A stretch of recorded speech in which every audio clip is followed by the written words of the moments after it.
ಅಲ್ಲ, ಅದರ ಬಗ್ಗೆ ಚರ್ಚೆ ಮಾಡಿದ್ದೀವಿ. ಏನಾಗಿದೆ, ಸಮರ್ಪಕವಾಗಿ ಪ್ಯಾನ್ ಕರ್ನಾಟಕ ಯಾರು ಬೇರೆ ಬೇರೆ ಹೊರ ರಾಜ್ಯಗಳಿಂದ ಬರ್ತಾ ಇದ್ದಾರೆ ಅದನ್ನು ಯಾವ ರೀತಿಯಾಗಿ ಅವ್ರನ್ನ ನಾವು ಪತ್ತೆ ಹಚ್ಚಬೇಕು, ಯಾವ ಇಲಾಖೆಯಲ್ಲಿ, ಅಥವಾ ಈಗ ನಮಗೆ ಆರ್ಗನೈಸ್ ಸೆಕ್ಟ್ರಲ್ಲಿ ಬಂದರೆ ಈಸಿ.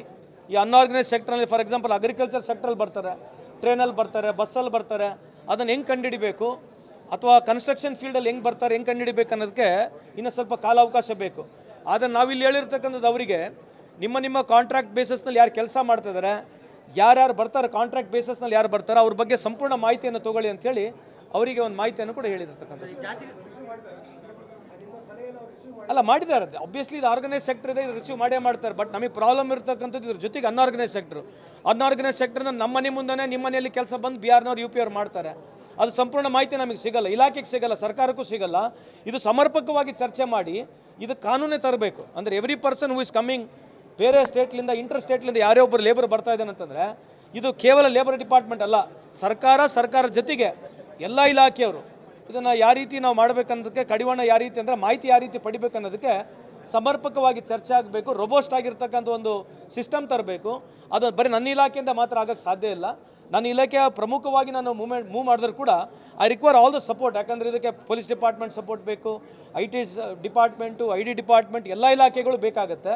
ಸರ್ಕಾರದ ಸಂಪೂರ್ಣವಾಗಿ ಇದಕ್ಕೊಂದು ಸಮರ್ಪಕವಾದಂಥ ಮುಂದೆ ಬರ್ತಾ ದಿನಗಳಲ್ಲಿ ಇದನ್ನು ಚರ್ಚೆ ಮಾಡಿ we have to actually have lot of inputs ಬೇಕು. ಯಾಕಂದರೆ ಒಬ್ಬರು ಮಾಹಿತಿ ಹೆಂಗೆ ಬರಬೇಕು, ಎಲ್ಲಿ ಪರ್ಮಿಷನ್ ಕೊಡಬೇಕು, ಯಾರೋ ಬಂದರು ಈಗ ಅಗ್ರಿಕಲ್ಚರ್ ಲೇಬರು ಹೆಂಗೆ ಬರ್ತಾನೆ, ಹೆಂಗೆ ಹೋಗ್ತಾನೆ, ಏನು ನಾವು ಚೆಕ್ ಪೋಸ್ಟ್ನಲ್ಲಿ ವೆರಿಫೈ ಮಾಡಬೇಕಾ, ಏನು ಚೆಕ್ ಪೋಸ್ಟ್ನಲ್ಲಿ ಎವ್ರಿಬರಿಗೆ ಫ್ರಿಸ್ಕ್ ಮಾಡಬೇಕಾ, ಬಸ್ನಲ್ಲಿ ಬರೋರಿಗೆ ಚೆಕ್ ಮಾಡಬೇಕಾ, ಹೆಂಗೆ ಚೆಕ್ ಮಾಡಬೇಕು ಅನ್ನೋದಕ್ಕೆ ಸಮರ್ಪಕವಾಗಿ ಚರ್ಚೆ ಆಗಬೇಕು. ಅದಕ್ಕಾಗಿ ನಾನು ಇವತ್ತೇ ಸಂಪೂರ್ಣವಾಗಿ ಅದಕ್ಕೆ ಉತ್ತರ ಕೊಡೋಕ್ಕೆ ಬರೋದಿಲ್ಲ. ಆದರೆ ಯಾರ್ಯಾರು ಕಾಂಟ್ರಾಕ್ಟ್ ಲೈಸೆನ್ಸ್ ಇದ್ದಾರೆ ನಮ್ಮಲ್ಲಿ ಅವರಿಗೆ ತಾಕೀತು ಮಾಡಿದ್ದೀವಿ. ಕಾಂಟ್ರಾಕ್ಟ್ ಲೈಸೆನ್ಸ್ನಲ್ಲಿ ಯಾರು ಕೆಲಸ ಮಾಡ್ತಾ ಇದ್ದಾರೆ ಎನ್ಸ್ಫೋರ್ತ್ ನಮಗೆ ಸಂಪೂರ್ಣವಾದಂಥ ಮಾಹಿತಿ ಸರ್ಕಾರ ಕೊಡಬೇಕಂತೇಳಿ ನಾವು ಹೇಳಿದ್ವಿ ಅವರಿಗೆ. ಜಾತಿಗಣತಿಗೆ ಸಂಬಂಧಪಟ್ಟಂತೆ ಸರ್ಕಾರದ ಒಂದು ಭಾಗವಾಗಿರೋ ಉಪಮುಖ್ಯಮಂತ್ರಿಗಳು ಇವತ್ತು ಸಮುದಾಯದ ಶಾಸಕರು ಸಚಿವರು ಸಭೆ ಕರೆದಿದ್ದಾರೆ. ಇದನ್ನು ಯಾವ ರೀತಿಯಾಗಿ ನೋಡ್ತೀರಾ?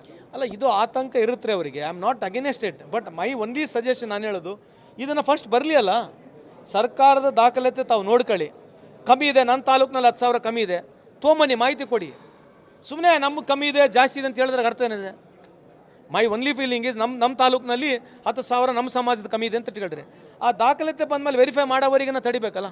ಆ ದಾಖಲಾತಿನ ಕೈಗೆ ಮುಟ್ಟಿಲ್ಲ, ಆಯಿತು, ಇಲ್ಲಿವರೆಗೆ ಯಾರು ಮಾಡಿದ್ದಾರೆ ಕಾಸ್ಟ್ ಸೆನ್ಸಸ್? ಯಾರು ಮಾಡಿಲ್ಲ, ಯಾರು ಮಾಡಿಲ್ತಾನೆ? ಮಾಡಿದ್ದೀವಿ ಫಸ್ಟ್ ಮೊದಲನೇ ಸರಿ ಕಾಸ್ಟ್ ಸೆನ್ಸಸ್ ಆಗಿದೆ. ಅದು ಸರಿ ಇದೆಯೋ ತಪ್ಪಿಲ್ಲ ಅಂದ್ರೆ ನೀವು ಹೆಂಗೆ ಹೇಳ್ತೀರ? What basis you are telling it is wrong? On what basis you are telling it is wrong? I am not defending government, but I am asking a question.